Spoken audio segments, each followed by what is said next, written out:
I have a little nutshell about this one of those little one-liners, and it just says, I can trust a yes from someone I know will tell me no. If every time I ask you for a ride home, you say yes, no matter what's going on, I have to begin to try to decide for you whether it's okay to do that. I love it much better to know that, and I want to be that person that basically, I promise you, I will tell you. It starts right here, deep in your heart. Start right here. Oh, that's where it starts. Right here. We look to your heart.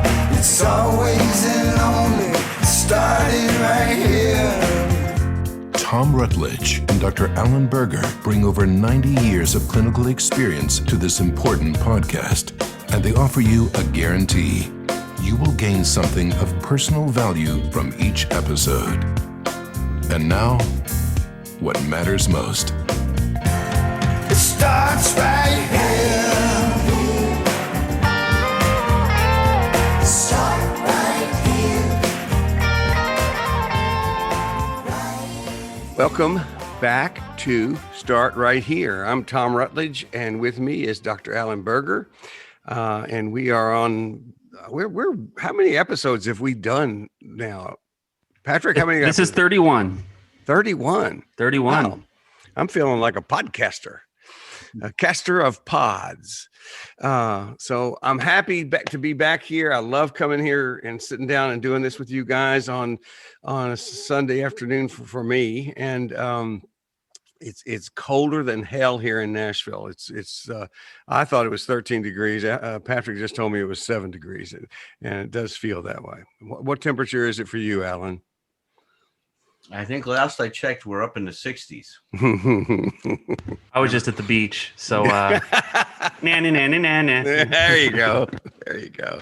So no, my dog loves running in the cold weather just as well as the other. So we're good. So glad to be back. It's we've had some really good conversations lately with these conversations with Michael McGee have been really enlightening to me. They've been really good. I'm chewing some Big Red chewing gum. All right, Big Red. I found Big Red the other day, and I was so excited, but I can't talk and chew at the same time. Well, you got to do what you got to do. That's fine. So, yeah, the conversations with Patrick McGee have been really good, and I just Michael. His name's Michael. Did I say Patrick McGee? They've made a real impression on you. I'm doing a hybrid. You'll see why I'm doing the hybrid now. Okay. Because Patrick and I talked after we had the show with Michael, and it was a very interesting conversation because, see, I'm always left with this weird feeling when someone takes the position that there's really no evil. And that to try to just love that person kind of thing, right? It's that, which I understand it. I mean, there's a part of me that has a bit of a leaning in that direction, but I also go back to Scott Peck's work when he talks about people of the lie. Yep. And there are evil people out there in the world, and we'd be naive, in my opinion, to think that there aren't. And Patrick made such a great point. I mean, this is the depth and thoughtfulness of our producer. He says, Alan, maybe the issue is there's a difference between dealing with someone in therapy and then there's dealing with someone in the world or in terms of politics. He says, in therapy, I understand the importance of creating this environment. And he says, but in the world, politics is a different thing. There are things that are in the world that are just wrong, right? That are evil, like what Hitler did with the 6 million Jews. I mean, when people say, well, Hitler did a few good things for his people. No, I'm sorry. That taints the whole deal, man. I mean, it's like, you can't partial out that and say that there was a goodness to Hitler. There wasn't. It was an evil. It was Machiavellian. I mean, he had a design in mind in terms of how he wanted this world to be, and he was going to impose his will on us to create that and kill as many people as he had to kill and conquer as many nations as he had to conquer. And so it's a very interesting. I mean, I was really impressed with that, Patrick, when we had that discussion. Thank you. And I do believe that we should try to meet in the middle. But where I agreed with Michael is he had this kind of list of qualities that both sides of any argument need to engage in, or there needs to be like an agreed upon terms to conciliatory communication. But where I disagreed is, his appraisal that both sides were observing those qualities in good faith and in coming to the argument. Well, there can't be a meeting in the middle if you're, you know what I mean? Well, listen, it reminded me of, and I wish I would have thought of it at the time to bring it up as part of the discussion. It's like with what happened. Was it in Missouri when there was this big confrontation, and then Trump's remark was, "Well, there's good people on both sides." Oh, that it was Charlottesville. Yeah, Charlottesville. That was Charlottesville. So remember that. I mean, I was outraged at that. Yeah. Here, somebody just got in a car and ran over someone, and we're going to say there's good people on both sides, that they're carrying signs and that they're anti-Semitic. And I mean, it's like, see, that's the part where this doesn't make sense to me. Right. Well, it doesn't fit. It's like, I mean, I think about how we do that in therapy too, though. I mean, the truth is the people we work with people who come into therapy. If we're working with a family, for instance, there may be, I'm actually doing a family thing right now with a new family I'm working with and noticed that, the first session that several, there were definitely is a lot of tension. It's a weird thing to see a family for the first time virtually, and they're all in their separate screens. So we're on but it's like they all showed up, but I could definitely tell that everybody didn't want to be there. We've talked about this before. One of the things that I think you and I both agree that we really want to work with people who want to be there, where they're showing up because they want to be. However, when you get into a situation with family or something like that's going on, you are going to find different levels of commitment to that. You are going to ask people in who may not be, like all gung ho about therapy, but there still is a cutoff. There's still a place where somebody is so anti-therapy or anti-communication or what you were just saying, Patrick, just the basic rules, that we're going to, that if I'll give them every chance they can just to disqualify themselves. But if somebody comes in, and it hadn't happened very often because, because we're pretty good at bringing people in and getting some cooperation out of them. But it has happened where you just go like, it's not okay for you to be here anymore because you're not, you're basically not, you're not playing by the rules. And those people, and I'm not saying they're evil. I'm just saying there is a place where you draw the line and say, no, this will not work. Yeah, and it's important to keep that door open. I think that it's more about keeping the door open because clearly, people and hate groups do deprogram. Have deprogrammed and have made the proper amends. We're no stranger to the amends process, for all manner of infractions. But to not cede certain values, that we should be holding on to is the key thing. And to, it's more of leaving the door open than kind of meaning in territory. Patrick. That's exactly it, Patrick. It's like the rather than don't let the door hit you on the way out. It's the door will be open. I hope I've been clear about what we're doing here. And if you want to come back, and we may even down the line reach out to somebody again and ask them to do that. That's exactly that. I don't know that I've always done it that way, Patrick, but that's the way to do that. Yeah. Well, this goes to an interesting thing. It's a little different than our topic for today. Is what do you do when things don't turn out the way that you'd like them to, right? When things don't go your way. But, there was an interesting thing is that, I have this training program that goes once a month and it's on Gestalt therapy. And I'm getting ready I give a lecture at this program all the time before we do a demonstration and then talk about the therapy. And this month we're going to be focusing on resistance. And it's a very interesting subject, this whole thing of resistance, because really that's what's defined psychotherapy. At least dynamic psychotherapy, is that we know that if change was just a matter of saying to a person, this needs to be changed, this is what what would be good for you, and a person even agrees with it, yeah, I'd like to get over there. There's something that happens between where you're at and going where you'd like to be. There's something that goes on in the middle of that. And Freud was the first one to really talk about and try to understand the resistance. Like, what goes on inside of a person that makes it difficult for them to achieve their goal, to be able to become who they'd like to be, those kinds of things, which, Right. you know, that's the whole business of psychotherapy in some way, is helping people understand what are the forces at work within you, you know, that interfere with you getting to where you want to go. Yeah. And How to get out of your own way. how to get out of your own Yeah, way. And, yeah. you know, you and I talk about it, that Mhm. that there's all kinds of, you know, I'm blocking her name right now, but she calls them villains, right? Mhm. Dr. Mary Goulding, she calls them Mhm. villains, right? That are in our head, that are, Mhm. you know, their sole purpose is to make us feel bad and sabotage our lives. I mean, they're not there to, they may come under the guise, I want to be helpful to you, but Mhm. I want to be helpful to you by pointing out, you know, how messed up you are, Mhm. how screwed up you are, and how you're never going to be able to make anything of your life. Right. Well, thank you for that. Right. I mean, That's right. Thank you. I- Thank you for sharing. I love how you say it, Tom, is that when you recognize these voices in your head, the first question you ask yourself is, first of all, that you've been listening to that part for a long time. And when has that part ever really helped you do anything? That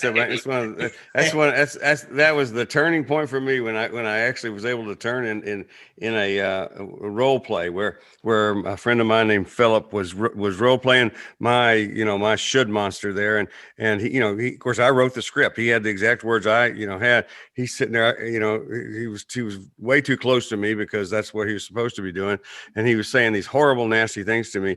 And I remember, and this is an important point too, maybe an aside, but I think it's good. I wanted to say it while I'm thinking about it because it's important for us to remember and for people listening to get is these landmark times, these growth spurts that we hit, these places where we have these moments of enlightenment they seldom come with insight. They come with exhaustion. And I remember that I was just so fucking tired. I was in a training program down in Atlanta. It was the last day of the training program for that year. We're getting ready to go on break, and I'm sitting there just crumbled under my should monster, and the therapist is sitting in front of me. And finally, I remember looking up, and I don't know how it really sounded, but I know how it encoded in my body. And I looked at my friend's face, and I said, I don't care if every goddamn thing you're saying is true. You're not helping. And it was, and I don't know that I ever felt the full impact of that until down the line, but something shifted then. And it was like, I was no longer, and this is one of the things I love to help people get out of. I'm no longer debating with this monster that wants to convince me I'm bad. I'm asking that question to myself. You're saying, Alan, which is this helpful? It's like, nope. I could be the lowest piece of shit on earth. You telling me that on a regular basis and just in my face about that does not help me at all. And look, in the aha moment for a lot of people is when, and I've adopted this, and since we're working together, is you get to disagree with these voices. I mean, that's like that's what you think. Yeah. But see, it's so funny because in their head they got this rule: you're not supposed to do that. You're not supposed to disagree. Right. You're supposed to listen to that. Well, and that's why we separate them, because ultimately, I mean, if we think about it, long before I was using this model, the first time I did that in my life was learning to disagree with my alcoholism. That's right. Hey, right. You drink, and it was not, hey, Tom, have a drink. It was, I have to have a drink. Yes. How do you recover from that? It's like, I have to have a drink. That's just a fucking affirmation. It's like, that's, and I'm, that's just me. That's my conclusion. But the getting there where it's like, Tom, take a drink. And I had that space and time that you always talk about, that little moment of time, that tiny, like you and Viktor Frankl talk about, that moment where you get to say, what do I think? That's right. And they go like, and first with drinking, it was like, I guess not, because I told my wife I wouldn't. Later it became a lot more powerful than that. But it's like, I still disagreed. Yeah, I remember, I had a lot of training in family therapy from Dr. Kempler, who was a pioneer in family therapy.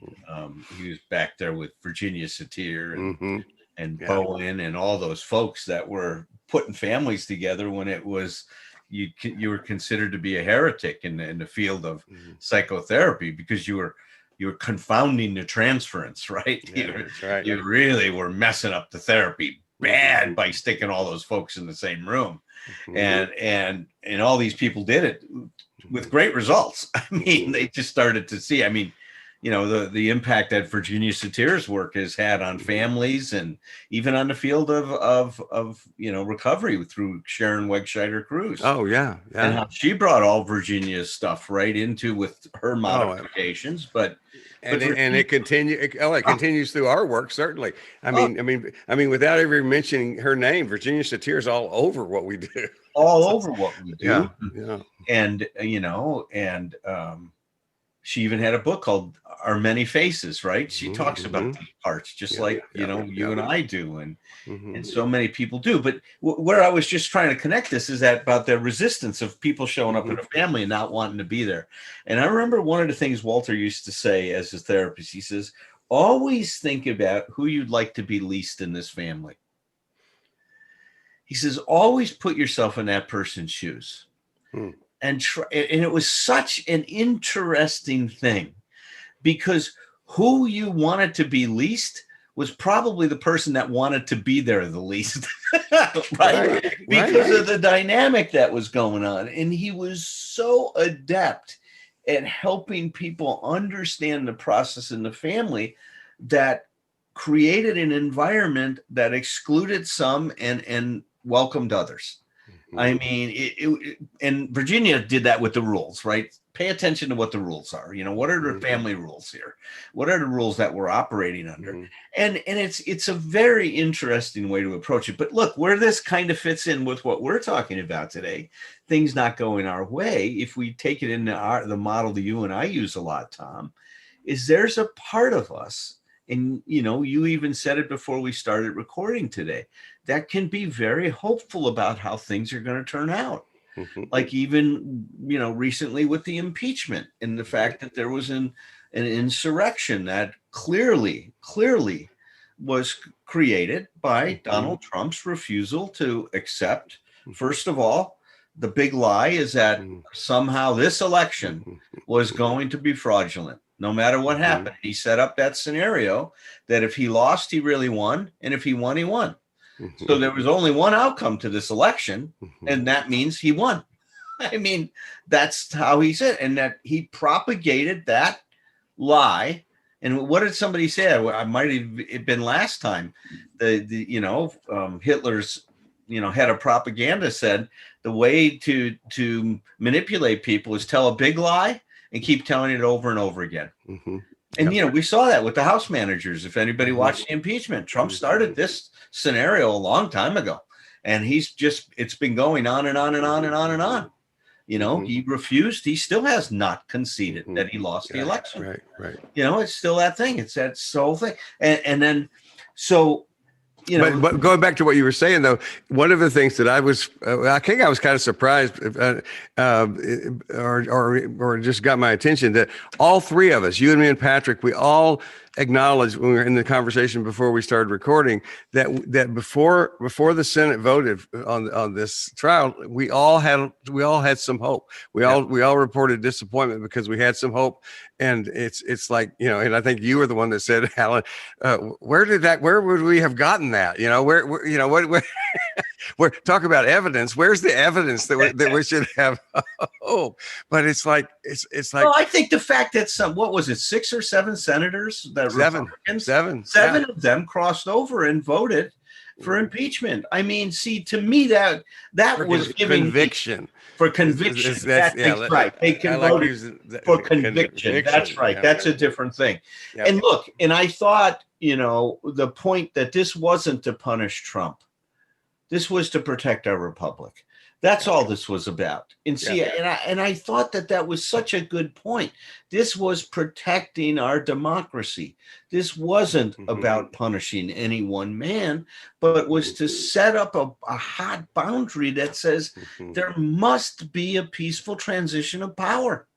That is the cornerstone of a democracy. Yeah, it was George Washington's gift, to us all for when he made that choice to do that, because that was not preordained. It's like he's the one that decided that this is enough. I need to hand this over. Yeah, lay down his sword before the Continental Congress, right? That was one of the greatest moments in history. That's right. That's right. I think when you talk about expectations, the existential pain that I felt yesterday was that I did have an expectation that there was always some higher authority to appeal to, and you get to, and you finally work your way up, and you get to the very highest authority, and there's a reluctance, a refusal to push the button on that, and there's like a ripple effect, I'm sure, and not everybody abdicated their role. There were definitely some good people that were fighting the good fight, but it's a stain that won't wash out, I don't think. It is. And look, just like in World War II, I mean, I'm reading this great book by this author, Jeff Sahara, which I just love his way that he writes about World War II. And he even said that when the Senate voted to get involved in the Lend-Lease program in World War II, 38 senators voted against it. And to me, it was such a clear and present danger, Hitler, and what was going on over there. At that point in time of the war, he had already, conquered so many of the nations in Europe and was threatening, England at that particular point in time. 38 people said, still, let's not get involved. I mean, it's a mind blower, that we see these kinds of things in history. Look at what it took for Lincoln to pass some of the things in Senate that he had to pass. I mean, it was amazing. Do I have the votes? Do I have the votes? Which is the great thing about our democracy, and also something that makes it a bit. One of my feel-good COVID movies, it's going to sound a little weird this last year, was Spielberg's Lincoln. About the passing of the amendment, and because it's all about dealing with the pitch black kind of awfulness of the countervailing force in trying to abolish slavery, but he got through. Right, he got the votes, but he got the votes. People voted the right way for the wrong reasons, right? At the end of the day, the reasons aren't what's important. That's what happens. See, that's the other thing, and I think that's where I heard. I think one of the House managers say, "Look, at the end of the day, we didn't get enough votes. That there was still an acquittal, but we really proved our case." The fact that 7 Republicans came over to our side and saw the points that we were making proves that now everybody knows who Trump is. There's no question about it. Not that there was a lot of question beforehand. I love somebody, one of the House managers said that this isn't to show people who Trump is. If you don't know by now, you don't know. You're never going to know. Right. No, but see, there are, even if it erases doubt in just one person, I think that there was a value to doing it. And believe it or not, there are some that, listen, it's hard to believe after that what we've all witnessed. I think if there was an election today, he would not get the number of votes he got the last election. Right. He would not get them. That I think that there's so many people, even some of the right extremists, who now feel betrayed by his abdication, and now that he's turned on them. Because they were really expecting him to back them up, that he would walk into the halls and say, "Yes, you're damn right that I tried to overthrow this government because it's wrong." Right. I mean, I'm sure they had some expectations of that. Well, absolutely. It's. I mean, I think, and I actually, by the way, watch me do what Alan does this best, but I'm going to try to make this great segue back to our topic. What's this? Everyone pay it close attention. Nothing up my sleeves. It's you're in a way we're talking about that in the bigger picture of not getting our way. Like when you're talking about getting slavery abolished, it's like not voted, but not for the right reasons. Patrick said, well, that's, at the end of the day, that wasn't that what was most important. It's like, but ultimately, this all comes back to the emotional sobriety stuff that I, that you've really been just solidifying in my mind as we've continued to work on this stuff together, Alan. Is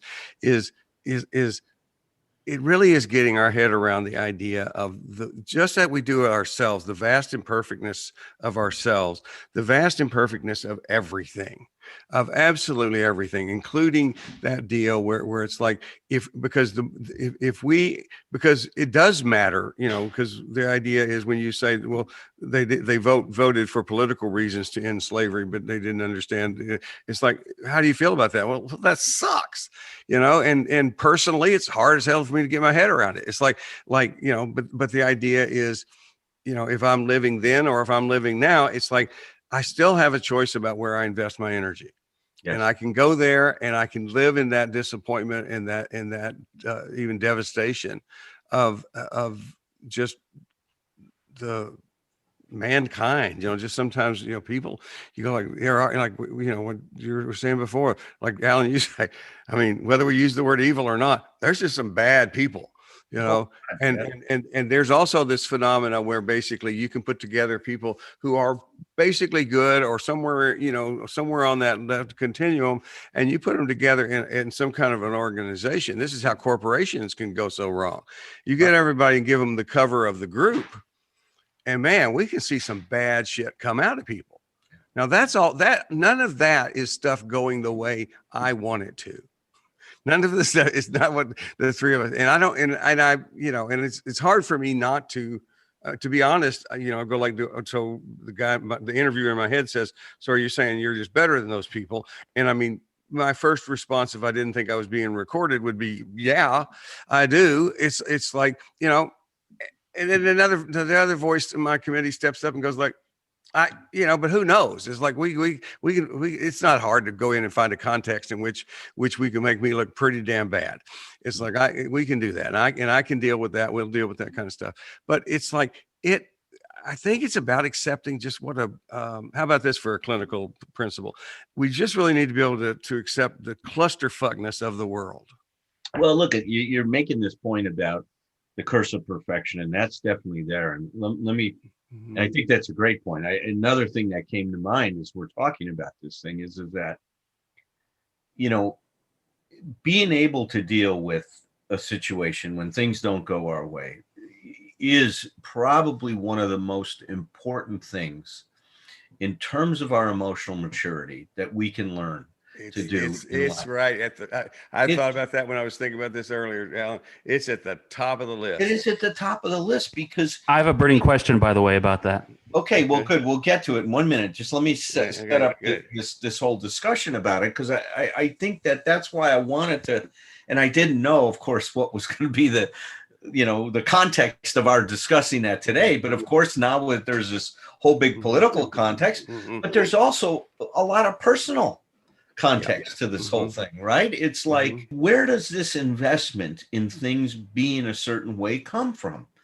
Well, I do think that for some reason that we all get this message, and it may be that Christopher Lasch was right when he wrote that America has a culture of narcissism, is that we all expect things to go the way that we think that things should go.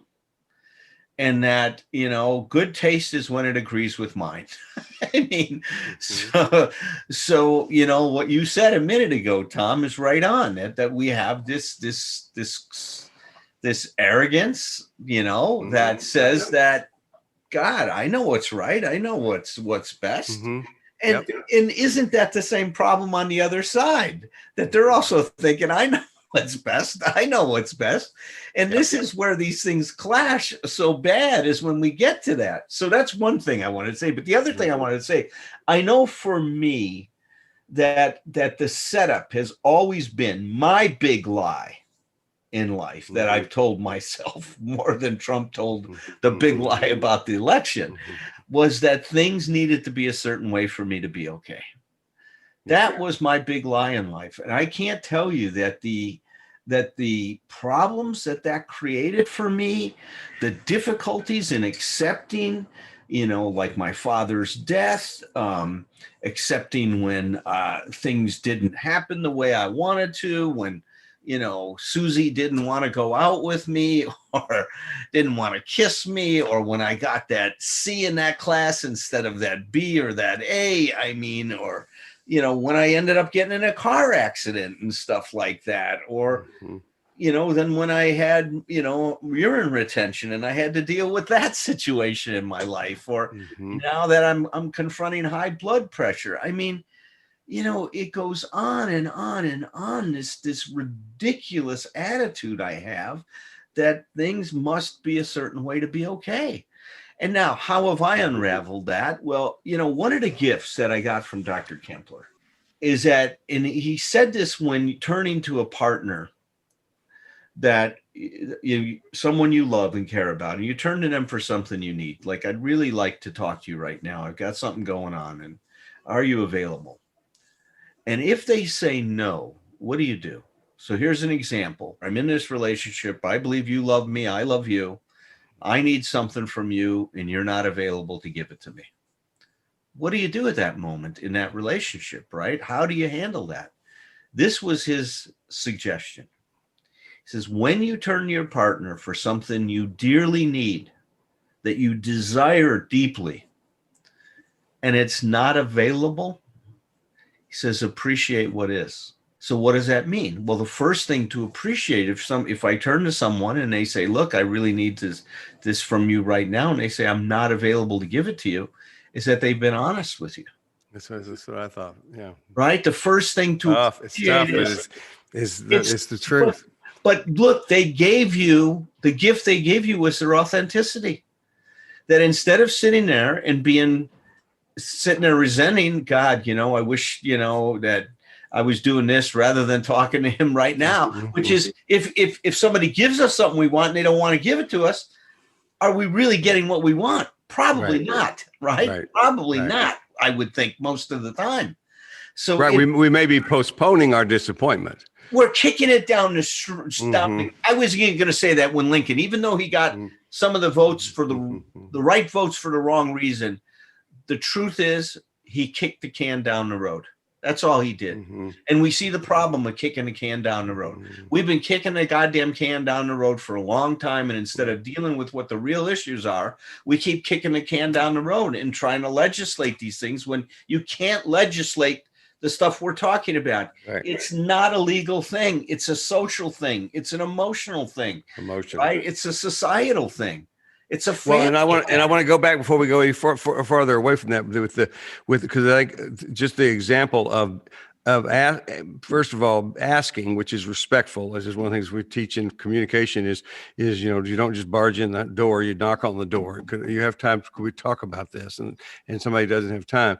One of the things that I have a little nutshell about this one of those little one-liners, and it just says, I can trust a yes from someone I know will tell me no. When somebody tells me no, if every time I ask you for a ride home, you say yes, no matter what's going on, I have to begin to try to decide for you whether it's okay to do that. I love it much better to know that, and I want to be that person that basically, I promise you, I will tell you. And I tell clients that it's like, they say, well, if I say you can contact me about so-and-so, and they say, well, I'll be bothering you. I said, I'm not going to offer, I don't offer anything I'm not willing to give. Right. And it's like, and sometimes people get pissed off at me because I haven't offered it and I'm not giving it, but it's like, that's what it is. It's credibility. That's right. That's exactly what it is. And see, so there is always something to appreciate when we don't get what we want. Now, it may take a lot of grinding to find that nugget of appreciation. I'm not saying it's always self-evident, right? Because sometimes it's going to take some looking. Because I've asked this to a lot of people in terms of, can you see what there is to appreciate when your partner wasn't willing to give you that? And they say no. mean, I'm just pissed now. There's nothing to appreciate about it other than the fact that a lawyer is going to get real rich because I'm going to divorce him or her, right? I mean, what I was going to ask about things not going your way is that I write and I struggle a lot with my inner critic, and you guys are both authors, and has there ever, and I know how much work that takes from firsthand experience, but has there been a situation where you've just busted your ass to get something out and it just was not received in the way that you'd hoped? And how did you deal with that? I think that's something that any of us can relate to on some level. The disappointment. Oh, yeah. I mean, absolutely. I mean, there's so much about that. I mean, first of all, we can do the should monster part about that, where we have to get it out of our own way. But in terms, you're asking specifically about how other people, somebody else on the outside receives it. It's like and I don't, Alan and I have never had this conversation about how our writing career started, but my writing career was is almost just stereotypically boring in the sense that it's just one fucking rejection after the other for years and years.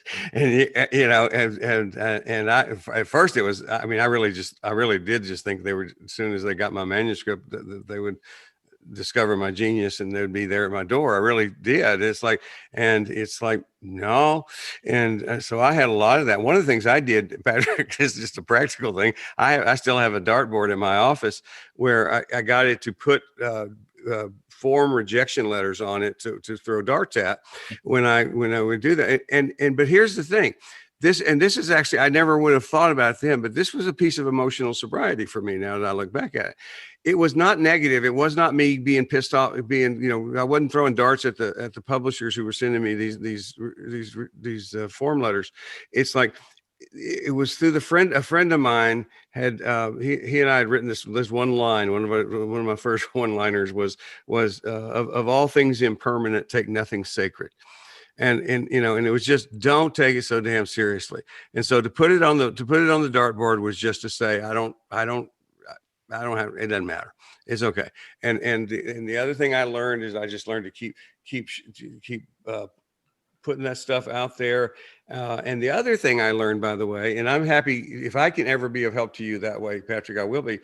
I have always, because I can be kind of fragile in my little ego, when I'm writing something, when I'm working on something, I always have at least one, if not two readers that I know like what I do, but also love me and are not going to ever want me to be embarrassed.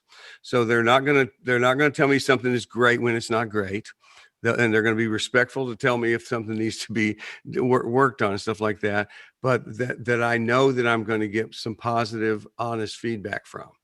And it's like, I just call them my readers when I'm working on this stuff. And it's like, and I've never done a project that didn't have that.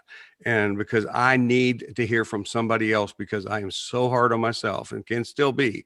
I'm not as bad as I used to be, but I can still be. That guy's still there. I'm so hard on myself. I need somebody else to balance that out. I need somebody that I trust. So that's, I don't know if that answers some of your question, but it's like, it is I love it. Internally, it's the hardest part. Yeah. I resonate, or I identify with a lot of things you're saying, Tom.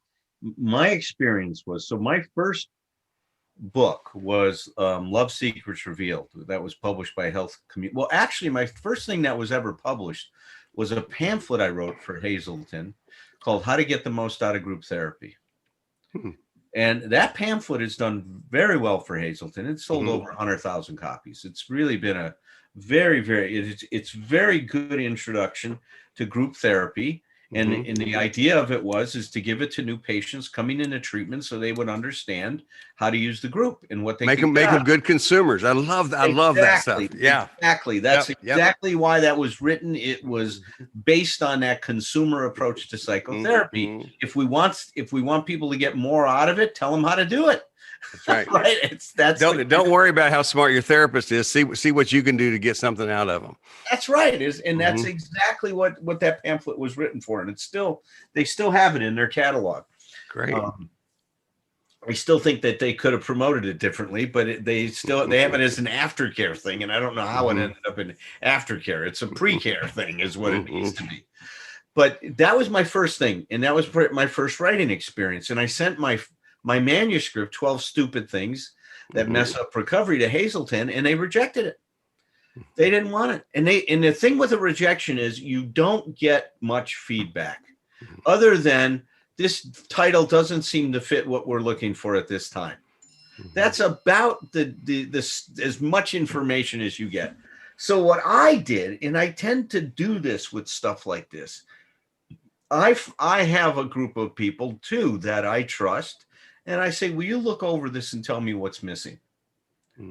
What could make this better? So every time I got a rejection, I would go back to the writing of it. I'd read it again. I would edit it. I would start to rework the manuscript because I thought if it was better, maybe they would take a look at it. Now, that ended up being a bit of a fantasy because really what happened for Hazelden to pick up the first thing is that I just ended up on a flight with one of the vice presidents, Nick Motu, and we were chatting up things. He says, well, what are you doing? You've been doing any writing? I said, yeah, I got this manuscript. He says, send it to me. I'm going to make sure that they look at it a little more closely. Well, that did it. I mean, that turned out to be, and so, Oprah's been credited with saying this, but I think other people have said it. Luck is when preparation and opportunity intersect, and you're there to take advantage of it. That was a very lucky moment in my life. That's great. And once I got in the door, they looked at it. They helped make that manuscript as good as it is today. And that was the first book that got published for me. And it did really well. And then when you get something that does well, then that door stays open for a while. That's right. Now I have to tell this story because it's my favorite rejection story. This is back in the days before computers and we were sending by mail and waiting by the mailbox. And that's right. I had a product that I still today would say is my best product, which is these little one-liners I do. It was called Pocket Shrink. And it was these little, they were business-sized cards with one line on them. That's all they were. They're just a card, and it was about 365 of them for one for every day. So I even went to the trouble to have some printed up as a prototype. Had shrink wrap machine, had them shrink wrapped, sent them off to the publisher. Waited a long time, got them back, opened up the package. There they were. The cards were still in the shrink wrap, and the rejection letter began, after careful consideration. At that point, that's one of the things too to keep in mind, Patrick, is they haven't always even looked at the damn shit. It's like that's right. That's why it's, if you could get somebody to give you a warm introduction. It always after careful consider. What do they do? I just imagine them looking at the outside. They forgot to tell you that they went ahead and shrink wrapped it again after they looked at it. Yeah, right. They carefully considered that sentence. That they did consider. They did. So yeah. But that's what I've tried to do, Patrick. Is if I get a rejection, I just go back and look at it. I mean, you take action. Yeah, well, I take some action to make it better. Before computers got as sophisticated as they did, and you had to hit Control Save all the time to save what you're doing. Then I love the guy that put in automatic save. God, I would kiss him if I met him, or her, or whoever it is. I mean, it's like before that, if you didn't hit Control S, the work you were doing wouldn't get saved. And the computers back then had a tendency to be a lot more unstable, right? They were unstable. So I'd be doing this work. I'd be writing, like even 12 Stupid Things. I'd be writing it. And I wrote this great paragraph. And then all of a sudden, the computer shuts off. Yep. And I go, oh shit, did I save that? No, I didn't save it. I've lost an entire chapter before. It's like you cannot rewrite a chapter the same way twice. Yeah. And then I would always tell myself, after beating myself up for about 10 minutes or so, I'd say, okay, this is an opportunity to write it better. I'll just try to write it better, and then sometimes I get hung up on, I know what I lost is better than this. I mean, how am I ever going to find it? It's like it's gone into Never Land. Yeah. Where did these things go? Can you, if you just stop and think for a minute, where did all those things that we didn't save go? It's the same thing with ideas anyway. And I know this because I hear people talk about it all the time living in Nashville, Tennessee.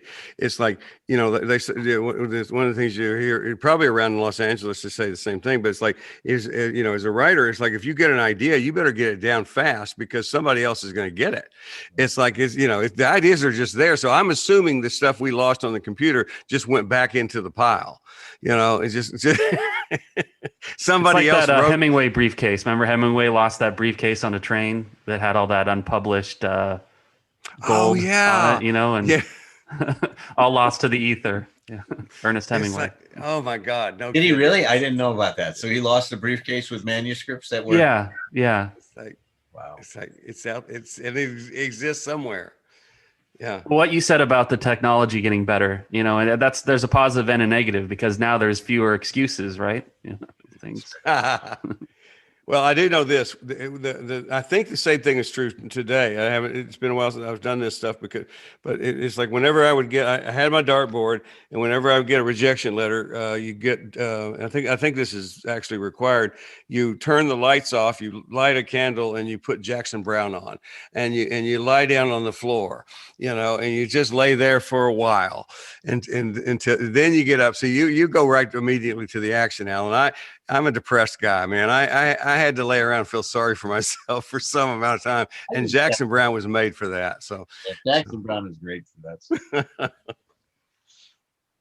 No, but look, eventually, and we have to take whatever it takes. I mean, yeah. I remember when I was sitting I hold two mental health licenses. I have a license as a marriage and family counselor, which I got in the 80s, and I have a license as a clinical psychologist, which I got in the 90s. And the reason there's such a gap between is because you cannot use the 6,000 hours of supervision that you used for your one license with your second license. They have to be a total separate. So I had to get 12,000 hours. So I passed the written exam for the psychology license, and I had to go to the orals. And to me, that's where I'm going to shine the best, right? I've got some pretty good oral skills. I can think pretty fast on my feet. So I go in, and this is just when AIDS is starting to come into consideration in terms of ethical issues and treatment. So this is the vignette I had to discuss for the panel of examiners. John is in the waiting room, and you're going to see him. He's a 19-year-old meth addict, crystal meth addict that's HIV positive.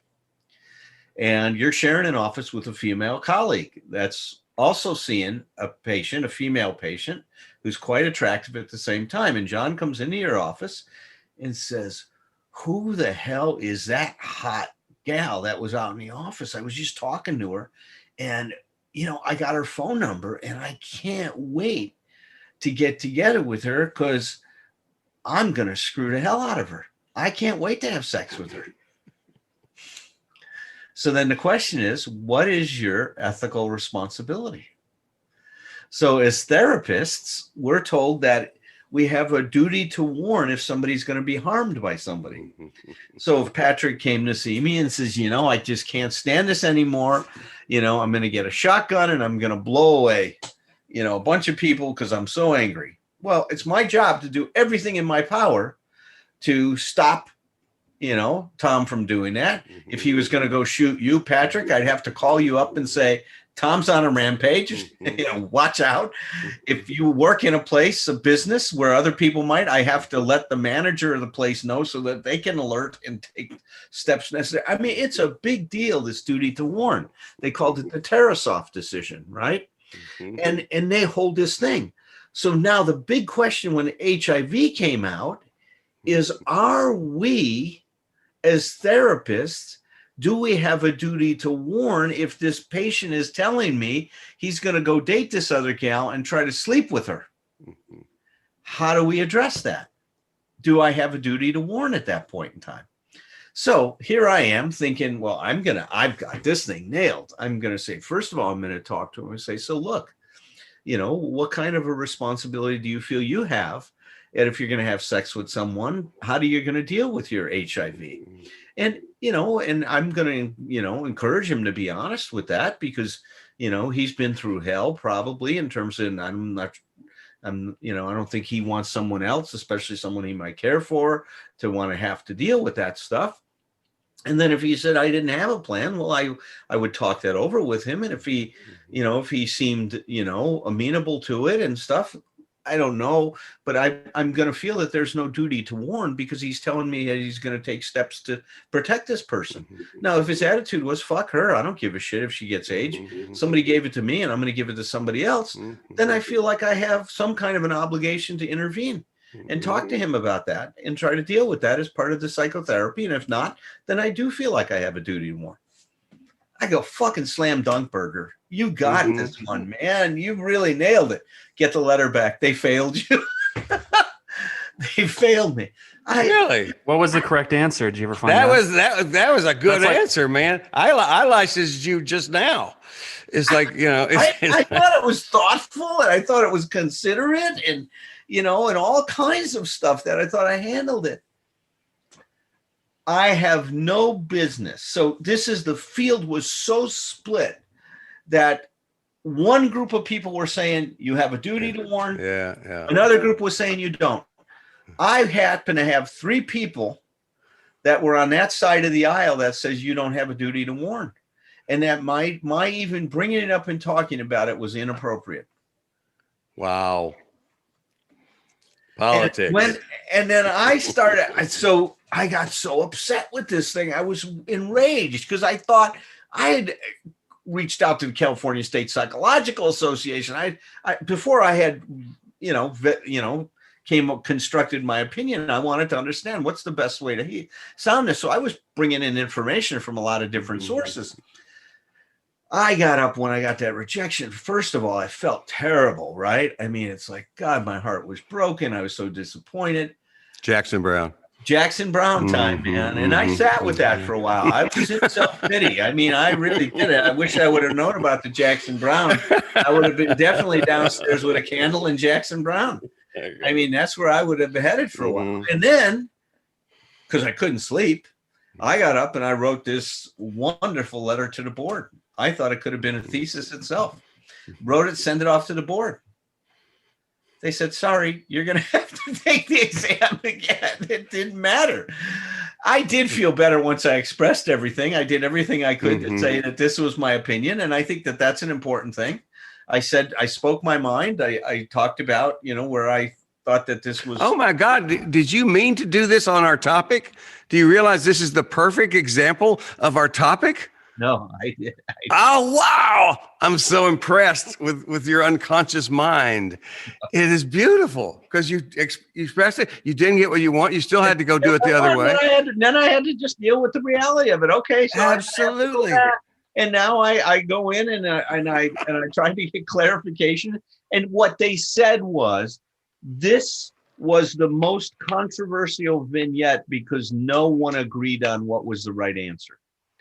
So almost 70% of the people that had this vignette failed it because there was no agreed upon consensus in terms of how to handle it. So look, it was an unfortunate situation I was in, but it was unfortunate, right? Yeah. And once I got past objecting to it, and then I did the stuff we're talking about. Now I had to go back and take the exam. Second time I went through the exam, I did well, and I did learn something from this to be very thoughtful. If there's another side to the opinion, to elucidate that other side and in my awareness of it, and things like to say that if I had any question, I would consult someone that had more experience in the field. They wanted to hear stuff like that. Well, that was part of my limitation in terms of what I didn't do on that one. I don't know if that would have passed me or not, but it didn't matter because I had to deal with it, the way I had to deal with it. Anyway. I love that though. That really is a great example of we could take it in all kinds of different directions. If we had more time, but it's like the idea is you take, I think Patrick said, you take action. You don't, and that's the whole non-victim way. It's like victim, non-victim. I think we're all wired to experience life as a victim, which is like, this happened to me, this is the way I feel, Jackson Brown. And then during that moment, that time, we need to regroup and realize how I'm doing is about how I respond, and only about how I respond. And that's the literal meaning of responsibility. And that's what you did. That's exactly it. Yeah. And we can all go all the way back to the political stuff. Hopefully that's what we're all doing as citizens of this country. We're taking what it is and we're going on to the next piece. About the politics. Sorry about that. Adopt whatever mentality you can to live to fight another day, whatever is going to allow you to do that, and keep carrying it forward. Right. Right. Well, I put out a thing. I think I sent it to you guys, but I put your pictures on it. It's up from our podcast that just about the politics stuff that just had the line on it. It said we must never leave our government unsupervised again. That's the other part of this thing. And when I said, Patrick, earlier that we've kicked the can down the road, and I think we've kicked the can down the road instead of investing in creating more wisdom in our society, which is what I really think we've got to find a way to do. We've got to find a way to get people to think more critically and to use and to, help people mature. Right, because, what do we say? The consciousness that's creating their problem can't solve it. And even though he got those votes, there was a consciousness that was creating a problem that wasn't going to solve it by just go ahead and getting a vote and passing the law. Right? Because this isn't, I think we have to legislate things. I'm not saying that that's not an important part of this. But as we saw with the civil rights movement, you passed the civil rights and it's still being played out, isn't it? Anyway, great show today, Tom. Just the family got to sit around the dinner table and talk today. So thank you guys very much. And I got a lot out of today. I hope the listeners have as well. And see you guys next week. It's a spiral, not a circle. Goes round, round, round. Look for solutions, be your own friend. Never say never in either direction. Look in the mirror, trust the reflection.